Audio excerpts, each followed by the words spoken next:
Assalamualaikum everyone. This is Laba Basi. Welcome back to another episode of Cricket Show with Ali Hassan from Karachi. और आपको जिस तरह से पता है नए दिन के साथ हम नया गेस्ट लेकर आते हैं। एक एक एपिसोड को आप लोगों के लिए इंटरेस्टिंग बनाने के लिए जो है वो हम बड़ी मेहनत करते हैं। So subscribe this channel. Other than that let's talk to Ali. Ali, आपको पता है कि आज के जो हमारे शो के गेस्ट हैं वो बड़ी इंटरेस्टिंग पर्सनैलिटी हैं। एक नया गेस्ट लेकर आए हैं, बिल्कुल डिफरेंट है ये, और रेसलर हैं। कोहू ब्रैंडन से जो है वो इनकी पहचान है। सुबह में ही works as a judiciary officer, और शाम में और रात में अगर आप बात करें, मोर प्रिसाइज टू बी इस तरह से होगा कि दिन के दूसरे हिस्से में ये रेसलिंग करते हैं। बिलाल आफरीदी इनका असल नाम है। 2011 से इन है इस फील्ड में। अनस्टॉपेबल किलिंग मशीन भी इनको कहा जाता है। पाकिस्तान में जबरदस्त। जो प्रो रेसलिंग है वो भी इन्होंने ही इंट्रोड्यूस करवाई है अली। उसके अलावा 6 दफा ये वर्ल्ड चैंपियनशिप हासिल कर चुके हैं। एक दफा REW एशियन चैंपियनशिप थी, उसके अलावा REW जो है वो ईस्टर्न चैंपियनशिप थी। जाहिर सी बात है उनकी कहानी हम उन्हीं की जबानी अगर सुनेंगे तो ज्यादा मजा आएगा अली। लेकिन यहाँ तक तो है जो मुझे मालूमात थी वो मैंने काफी थोड़ा इंटरेस्टिंग वे में आप लोगों के सामने पेश करूं। बाकी हम अली से जानते हैं। अली, आप इनके बारे में कुछ अगर जानते हैं तो अगर आप थोड़ा सा शेयर करना चाहें। देखिए, फर्स्ट टाइम इन लोगों से मेरी मुलाकात हुई थी नाज़िमाबाद में। शायद इनको भी याद हो हम्म। कि उस टाइम पाकिस्तान में बहुत बड़ा इवेंट होने जा रहा था, जिसमें हम्म। फॉरेन कंट्रीज से, मेक्सिको से, अमेरिका से और दीगर ममालिक से रेसलर्स आए थे। तो एक टैग टीम इवेंट भी हुआ था। तो इसके बाद वो रॉयल रंबल टाइप का भी हुआ, एक के बाद एक हम्म। रेसलर हर 2 मिनट बाद या 3 मिनट बाद उसमें रिलीज किया जाता था कि ताकि वो आके रिंग में फाइट करे। तब इन लोगों से सलाम दुआ बनना शुरू हुई। फिर मैं समझता था कि यार वही वाली बात जब टीवी पे देखते हैं तो यार कुछ ना कुछ उसमें होता होगा, चोटें नहीं लगती होंगी। लेकिन फिर एक दिन मैं इनके पास चला गया शूट करने के लिए। तो मैंने रात में जब देखा ना, जब ये लोग एक दूसरे को पटक रहे थे, तो पता चला कि यार हम्म। चोटें भी लगती हैं और कुछ चीजें ऐसे होती होंगी। ज़ाहिर सी बात है, लोगों को जो है हम्म। अट्रैक्ट करने के लिए कुछ अपना एक स्क्रिप्ट भी की जाती है कि ऐसा हम एंट्री देंगे, फला चीज होगी। तो ये सब भी था। लेकिन बाद में जब ये नेपाल गालिबन गए, वहां पर भी इन्होंने पाकिस्तान के नाम रोशन किया। वहाँ इंडिया के भी रेसलर्स थे, फीमेल रेसलर्स भी थे, मेल भी थे दुनिया के। तब इनको और पता चली। लेकिन असल पहचान इनको बिलाल के नाम से बहुत कम लोग जानते हैं। रियल नेम इनका कुवो ब्रेंडन अब पड़ चुका है, यानी कि इनकी शनाख्त यही है। सही। भले दो टाइम के अलग लोग हैं, लेकिन बंदा एक ही, नाम दो, लेकिन पहचान कुवो ब्रेंडन। सही सही। तो कोई नहीं, आज के शो में हम द कोबू ब्रैंडन के नाम से ही इनको पुकारेंगे। अस्सलाम वालेकुम द कोबू ब्रैंडन। सबसे वालेकुम पहले तो अस्सलाम। बहुत बहुत शुक्रिया, आपने अपने इतनी बिजी स्केड्यूल में से टाइम निकाला, इस शो में आए और आज बैठे हैं हमें अपनी कहानी सुनाने के लिए। सबसे पहले तो एक रवायती सवाल जो मैं हर अपने गेस्ट से पूछती हूँ वो ये होता है कि आप फलाना फील्ड में किस तरह से हैं। थोड़ा सा अगर मैं आपसे पूछूं कि माजी में पीछे जाएं और अगर आप बताना चाहें कि वो कब ऐसा टाइम था जब आपने सोचा कि रेसलिंग में आपने अपना नाम बनाना है। किस चीज ने, किस इंसान ने, किस पर्सनालिटी ने आपको इतना इंस्पायर किया कि आपने कहा कि यार द कोवू ब्रैंडन एक टाइटल है जो मुझे हासिल करना है, मेहनत करनी है, और आज आप इस मकाम पे खड़ी हैं। एक्चुअली रेसलर बनने का तो शौक बचपन से ही था। मैं 97 में मैंने अपना फर्स्ट रेसलिंग मैच देखा था, the Bret Hart versus Shawn Michaels.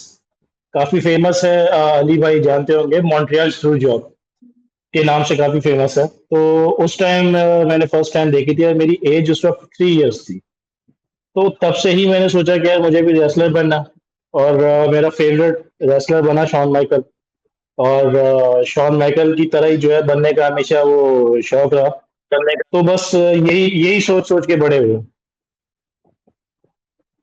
तो ये शुरुआत कैसे हुई? ये तो सोच तो चली, लेकिन फिर किस तरह से घर वालों की भी जाहिर सी बात है कहने की मदाखलत आई होगी कि भाई आप जो है बिल्कुल। रेसलर नहीं बने, कुछ और बिल्कुल। पढ़े, पढ़ाई कर जब लो भाई। दरअसल वही बात है ना कि जब हम बच्चे होते हैं तो स्कूल में भी अक्सर पूछते हैं कि बेटा आप बड़े होके क्या बनोगे। या कोई मेहमान घर पे आता है, रिश्तेदार होता है, क्योंकि पाकिस्तान के अंदर जब भी हम बोलते हैं कि भाई रेसलर बनेंगे तो लोग इसको काफी नॉन सीरियस लेते थे। और डेफिनेटली पाकिस्तान में इंडस्ट्री थी भी नहीं, और क्योंकि यहाँ हम्म। पे बॉक्सिंग या मलाखड़ा वाली कुश्ती जो होती है वो होती थी, लेकिन प्रो रेसलिंग नहीं थी पाकिस्तान में। लेकिन बात यह है, जब एक चीज ठान ली थी तो ठान ली थी। तो जब थोड़े बड़े हुए, जब इंटर किया, तो पाकिस्तान में बच्चे की लाइफ में जो है ना ट्विस्ट ही तब आता है वो इंटरमीडिएट करता है, क्योंकि हमारे यहाँ इंटर के बाद ना बच्चे को पता नहीं होता हमने करना क्या। तो कोई इंजीनियरिंग की बिल्कुल। तरफ जाता है, कोई डॉक्टर की तरफ बनने की तरफ जाता है, तो कोई कहता है कि मुझे पाकिस्तान आर्मी ज्वाइन करनी है। तो हम्म। घर वाले ने पूछा कि बेटा इंटर तो ये कर लिया आपने, आगे क्या करना है? मैंने कहा भाई मुझे तो रेसलर बनना।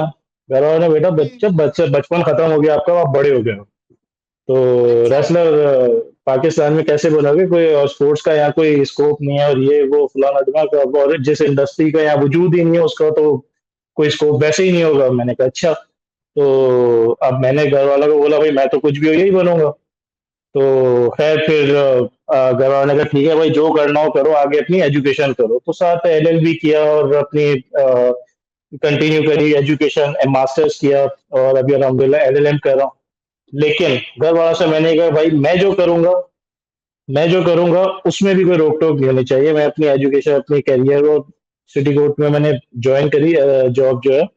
और फिर मैंने क्या किया, कुछ सेविंग्स करी, जिससे मैं आउट ऑफ पाकिस्तान रेसलिंग की ट्रेनिंग लेने गया। डब्ल्यूई के कुछ फॉर्मर ट्रेनर्स थे दुबई में, तो वहां जाके उनसे हम्म। मैंने फिर ट्रेनिंग ली।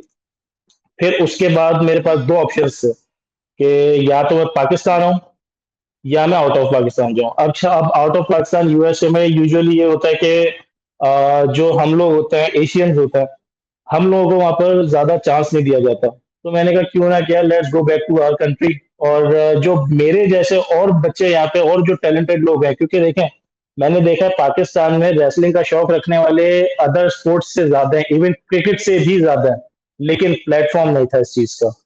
तो मैंने कहा लेट्स बिल्ड अ प्लेटफॉर्म इन पाकिस्तान। तो इस वजह से जो है फिर हमने पाकिस्तान में प्रो रेसलिंग स्टार्ट करी। और फिर उसके बाद जो है मल्टीपल जितना भी कुछ हुआ, अली भाई जो है हमें काफी अरसे से, मतलब आई थिंक 2019 से हमें ऑलमोस्ट हमारे साथ है।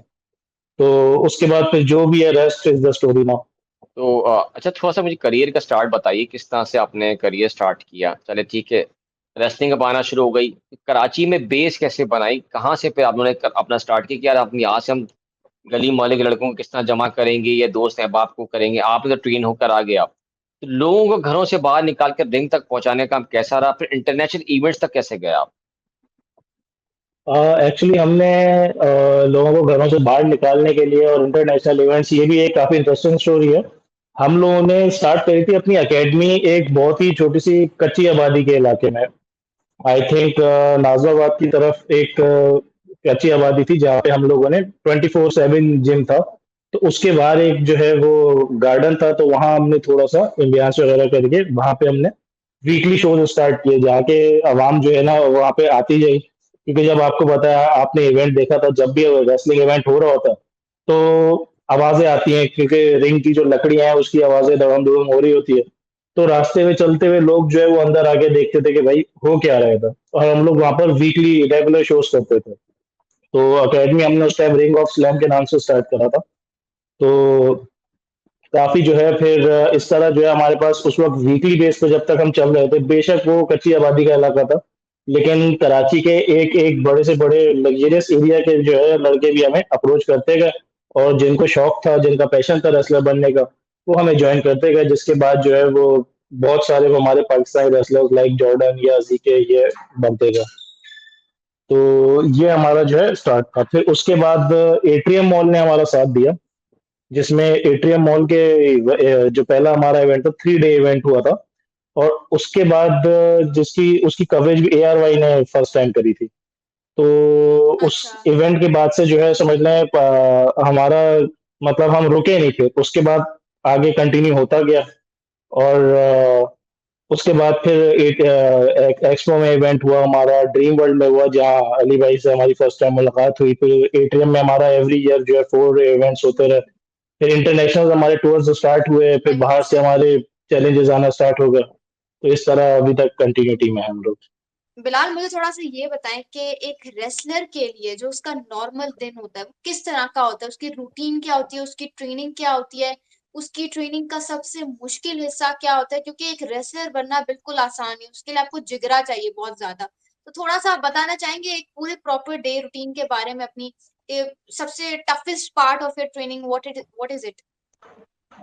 और सबसे टफेस्ट पार्ट हमारे ट्रेनिंग का एक ये होता है, देखें रेसलर बनने के लिए जस्ट हमें फिजिकली नहीं, हमें मेंटली भी बड़ा स्ट्रांग होना जरूरी होता है। और इसमें एग्जैक्टली। फिर एक होता है रेसलर का गिमिक, रेसलर का कैरेक्टर। तो रेसलर को अपने कैरेक्टर में रहना बड़ा इम्पोर्टेंट होता है। लाइक यही हमारी एक डेली प्रैक्टिस समझ लो आप के इम्पोर्टेंट है, जिसमें मतलब हमें अपने आप को जो रिंग में हम चीज है ना उससे थोड़ा सा डिफरेंट रखना जरूरी होता है। क्योंकि होता यह है कि मोस्टली लोग हमें जो है ऑन स्क्रीन देखते हैं या लाइव शो में देखते हैं, तो वो समझ रहे होता है क्या कितना एरोगेंट इंसान होगा और कैसा होगा। तो हम इसके लिए अपने आप को मेंटली एक तो ये भी अलग रखना पड़ता है। तो फिर इसके अलावा जो हमारी ट्रेनिंग रूटीन होती है, ट्रेनिंग रूटीन और ज्यादा टफ होती है, क्योंकि हम लोग अपने आप को फिजिकली जो है स्ट्रॉन्ग करना होता है हमको। जिसके लिए हम लोग, अच्छा, जैसे सही अली है। भाई ने भी बताया कि हम लोग ट्रेनिंग करते हैं जिसमें हम लोग कंटिन्यूअस एक ही मूव को 10-10 बार पटक रहे होते हैं एक दूसरे को। तो एक आम बंदा अगर वो एक दफा भी गिरेगा तो उसकी तो बॉडी में पेन हो जाएगा, लेकिन हम तो उस पेन को बर्दाश्त करने की आदत डेली कर रहे होते हैं। हुँ, फिर उसके अलावा हमारी जो है जिम ट्रेनिंग आ जाती है। फिर समझ लो ऑलमोस्ट हमारा हाफ डे जो है वो अपने आप को ट्रेन रखने में, जिसमें हमारी मेंटल ट्रेनिंग बड़ी जरूरी चीज होती है। रेसलिंग साइकोलॉजी बिल्कुल, एक अलग बिल्कुल। चीज होती है। हुँ, हुँ, सही कहा। अच्छा, क्या होता है ना अली, ये रेसलिंग का ना सिर्फ जो शोभा है उसमें फायदा नहीं होता, नॉर्मल लाइफ में भी रेसलिंग का बड़ा फायदा होता है। नॉर्मल लाइफ में भी रेसलिंग आपको बहुत कुछ सिखाती है। क्यों, ठीक कहा मैंने? बिल्कुल ऐसे ही है। देखिए, एक क्या सा चीज़ होता है, हर चीज़ में कमिटमेंट होती हैं, कुछ चीज़ें ऐसी होती हैं कि जिसको फ़ॉलो भी करना पड़ता है। अब हर जगह जज़्बाती तो नहीं हो सकते, जैसे मार्शल आर्ट्स के जितने भी एथलीट्स होते हैं, उनको सिखाया जाता है कि सेल्फ डिफेंस की चीज़ें उस वक़्त यूज़ करो जब नीड हो। अब ये नहीं कि किसी पे गुस्सा है, घर में, गली में किसी को भी पिटाई शुरू कर दी। तो यकीनन अब इनकी बिल्कुल, पहचान तो बिल्कुल। ऐसी पता है वो ब्रांडन बन गई है। अभी जहाँ ट्रेनिंग करते हैं, वहाँ के आस-पास सब लोग जानते हैं इनको। तो थोड़ा खौफ भी आता होगा, ऐसी बात नहीं है। लेकिन थोड़ा-सा ये पूछना चाहूँगा, जब आता आप लोग होगा। रेसलिंग लड़ रहे होते हैं, तो लोगों को अट्रैक्ट करने के लिए आप लोग कुछ माहौल बनाते हैं। लाइक कुछ कहा जाता है कि इसमें कुछ फेक चीज़ें भी होती हैं, चोटें भी शायद फेक बिल्कुल बनाई जाती हैं, देखें, स्क्रिप्ट की प्रो जाती है। प्रो रेसलिंग जो है वो, उसके बारे में सबसे बड़ी कंट्रोवर्सी ही यही है कि आप लोगों ने सुना होगा, लोग कहते हैं कि रेसलिंग भाई फेक होती है। तो चले हुँ, भाई, अगर हम ये मान भी लें तो कि भाई फेक वर्ड जो है ना इसके लिए गलत है। आप लोग स्क्रिप्टिंग वर्ड यूज करें तो फिर समझ आता है। लेकिन जो चोटें होती हैं वो हमारी सब रियल होती हैं।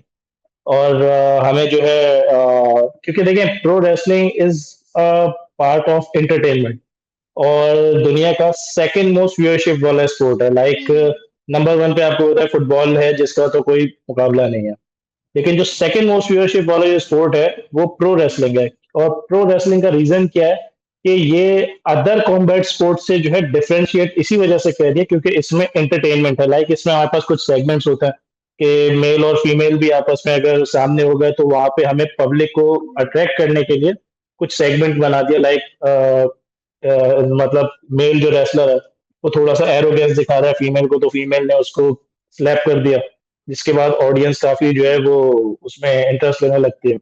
तो और इस तरह की हुँ, मल्टीपल जो है स्टोरी टेलिंग्स होती हैं। और फिर जो हमारी फाइट्स होती हैं, जो मैचेस होते हैं, उसको प्रमोट करने के लिए, तो उसको प्रमोट करने के लिए प्री इवेंट मार्केटिंग होती है। लाइक हमारा अगर कहीं पर इवेंट से पहले जो है हमारा प्रेस कॉन्फ्रेंस है, तो वहां दो रेसलर्स के बीच में हुँ, खड्डा हो गया, जो पब्लिक हमारी जो हुँ, देख पाती है। तो वो फिर वहां से जो है उस इवेंट की हाईलाइट क्रिएट होना स्टार्ट हुई थी। लाइक आप यूएफसी या डब्ल्यूडब्ल्यूई में देखते होंगे कि इस तरह का हमारे एक वीडियो काफी वायरल भी हुई थी, अली भाई को शायद याद हो। हमारा एक रेसलर था जीके और जॉर्डन, चाय के होटल पे उनका हमने एक छोटा सा झगड़ा कराया था, जिसके बिल्कुल, बाद जो बिल्कुल, बहुत है मशहूर हुई थी हमें वीडियो क्लिप। अच्छा। पुलिस भी हमें हमारे पीछे पड़ गई थी कि भाई यार इतनी वो वीडियो चल रही थी कि संभालना मुश्किल हो गया था। वो हमारे इवेंट की मार्केटिंग का पर्पज था। और उसके बाद समझ लिया हमें और होटल्स वाले वो कॉल कर करके बोल रहे हैं कि भाई हमारे भी होटल में आके जो है इस तरह कोई सीन क्रिएट करो आप। सही है। इंटरनेशनल इवेंट्स के थोड़ा सा बताएं। लास्ट टाइम शायद आप नेपाल गए थे और का हाईएस्ट प्लेस पे शायद अपना आपकी रेसलिंग हुई थी।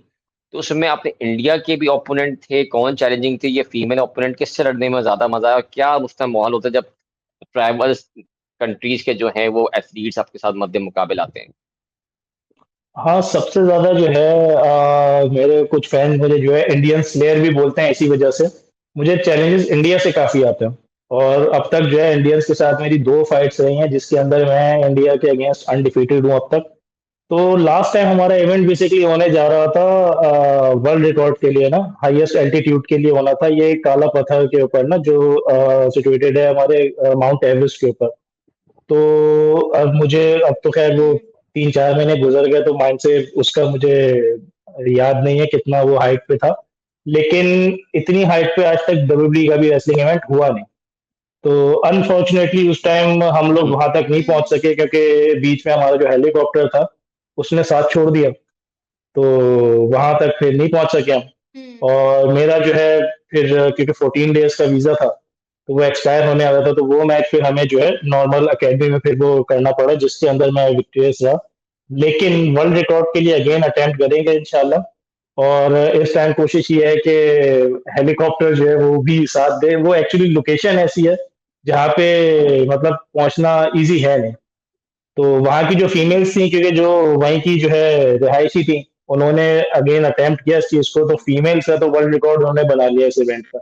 लेकिन मेल्स का जो बनना था वही हाईएस्ट सही। एल्टीट्यूड का, वो उसका हम सेकंड अटेम्प्ट अभी करेंगे। सही, बिल्कुल बिल्कुल जबरदस्त। अंडरस्टूड। अच्छा, मुझे एक ये बात बताएं कि हमने क्रिकेट में देखा है कि इवन आपको जब कोई मैच जीतना होता है, मैच फंसा हुआ है, तो हमने देखा है कि इवन बहुत सारे स्कैंडल्स भी बने थे इस बात पे कि कुछ कंट्रोवर्शियल चीजें, जैसे जादू वगैरह कर दिया, कोई मंत्र वगैरह पढ़ दिया विकेट लेने के लिए, इस तरह की चीजें। तो आई वाज जस्ट वंडरिंग, मैं सोच रही थी, एक सोच मेरे दिमाग में से गुजरी कि रिंग में जाने से पहले कोई एक ऐसा रिलीजियस रिचुअल या रिलीजियस रस्म जो आप लोग परफॉर्म करते हो, या आप लोगों ने कभी कुछ ऐसा करने की कोशिश की हो। नहीं, देखें, हर किसी का अपना अपना बिलीफ होता है इस तरह का जो है, लेकिन हमारा तो रिचुअली जो है रेसलिंग है। और हमारा रिलीजन या हमारा जो रिचुअल है वो यही है कि हमने अपने कैरेक्टर से आउट नहीं होना, कैरेक्टर में रहना। लाइक मैं अगर ऑन स्क्रीन जो हूँ एक एरोगेंट रेसलर हूँ और एक हील कैरेक्टर हूँ मैं, तो मैंने पब्लिक के साथ अट्रैक्ट होना ही नहीं है। मैंने ऐसा कैरेक्टर अपना प्ले करना है कि ऑडियंस ने मुझे बू ही करना है, और मुझे इतना मतलब बुरा एक्ट करना है कि भाई उन्होंने जो है मुझे वो करना है। तो वो अपना जो कैरेक्टर है रेसलर का, जो गिमिक है, वो उसका जो है वही उसका मेन रिचुअल है। तो और अगर वो फेस है, तो वो जबरदस्त, एक जबरदस्त। वो एक कामयाब फेस कैरेक्टर उस टाइम है जब वो ऑडियंस का दिल जीतने में कामयाब हो जाए। हम्म। तो इसी बेल्ट के बारे में बताइए, जो आप कैरी किए हुए कौन सी बेल्ट है, जो मुझे और लाइबा को नहीं मालूम कि आखिर इसके पीछे सीक्रेट्स क्या है। ये एक्चुअली कंपनीज होती हैं रेसलिंग की, जिसमें हमारी एक यूएस बेस्ड रेसलिंग कंपनी है, REW। तो उसकी जो है ये वर्ल्ड टाइटल है, क्योंकि हर प्रमोशन का एक टॉप टाइटल होता है, वर्ल्ड टाइटल होता है। तो ये REW का रेवोल्यूशन ईस्टर्न रेसलिंग का वर्ल्ड टाइटल है। और ये जो है मेरा 6th वर्ल्ड टाइटल है। और ये जो मेरा रेन है, नॉर्मली मैं पहले ही जीतता रहा, तो कभी 15 डेज में ड्रॉप हो जाता था, कभी 2 मंथ्स में ड्रॉप हो जाता, लेकिन इस टाइम मुझे ऑलमोस्ट 800 डेज हो गए, और 22 ओपोनेंट से मैं इसको डिफेंड कर चुका हूँ। और ये मैंने जीता था ऑलमोस्ट 8 ओपोनेंट्स के अगेंस्ट, जिसमें एक पाकिस्तान आर्मी का ओपोनेंट भी था। तो ये मैंने उसमें विन किया था, और उसके बाद मैं कंटिन्यूस अगेंस्ट 22 रेसलर्स जो है इसको डिफेंड कर चुका हूँ, जिसमें इंडियन भी हैं, मैक्सिकन भी हैं।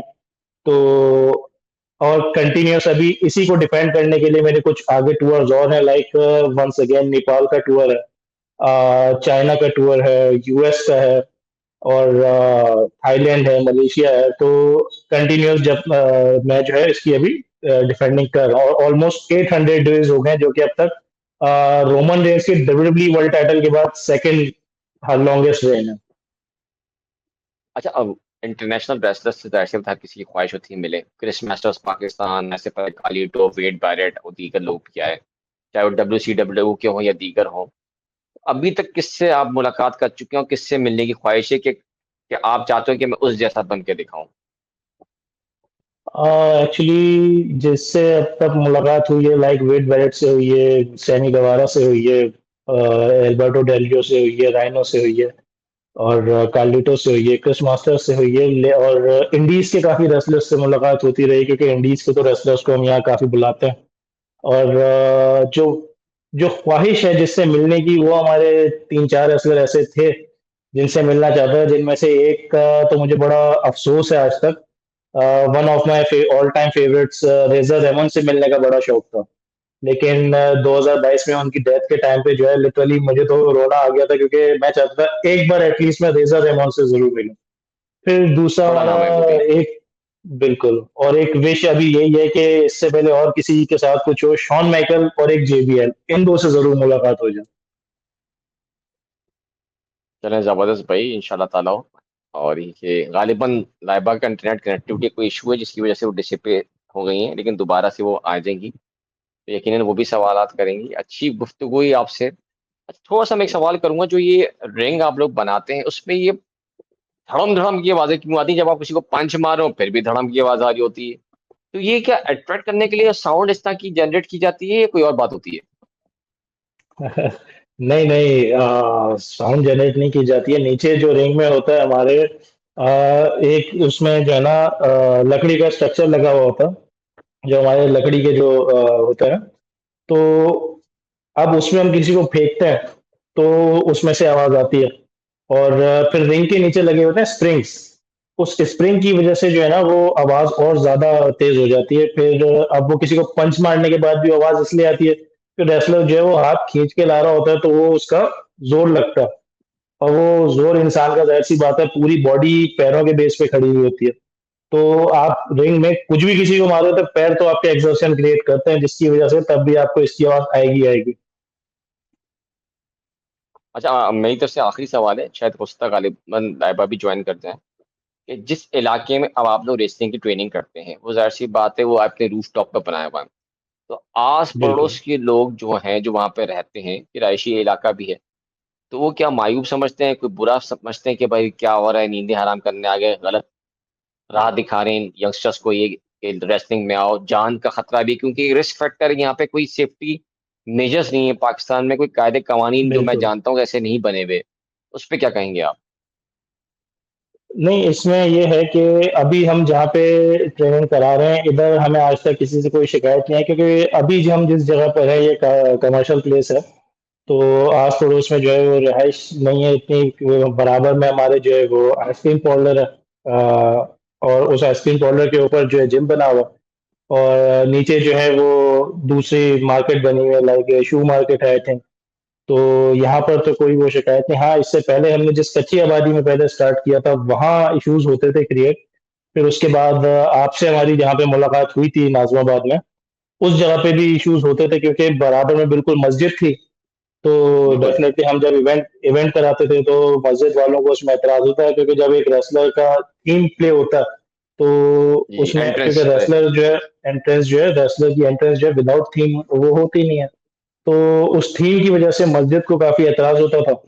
और वहाँ के पे जो रिहाइश वाले थे उनको थोड़ी सी प्रॉब्लम होती थी कि यार आप लोग लड़कों को पता नहीं क्या सिखा रहे हैं, लड़ना झगड़ना करना सिखा रहे हैं। बेसिकली प्रो रेसलिंग एक स्पोर्ट है, और पाकिस्तान में इसकी अवेयरनेस जो है इतनी नहीं थी, या इसके लिए फिर इवन हम भी जब रेसलर को न्यू ज्वाइन करता तो हम उसको भी जो है पहले एजुकेट करते हैं कि भाई व्हाट इज रेसलिंग, ताकि उसकी फिर फैमिली को भी बताते हैं। और फिर अब और आहिस्ता आहिस्ता जिस तरह पाकिस्तान में रेसलिंग जो है फैल रही है ना, तो लोगों को इसमें अब बढ़ता हुआ स्कोप भी नजर आ रहा है। और इसके अंदर जो है जो लोगों को एतराज होते थे वो कम होते जा रहे हैं। लेकिन फिलहाल जहाँ पे हमारी एकेडमी है, यहाँ सराउंडिंग में किसी को कोई एतराज नहीं है।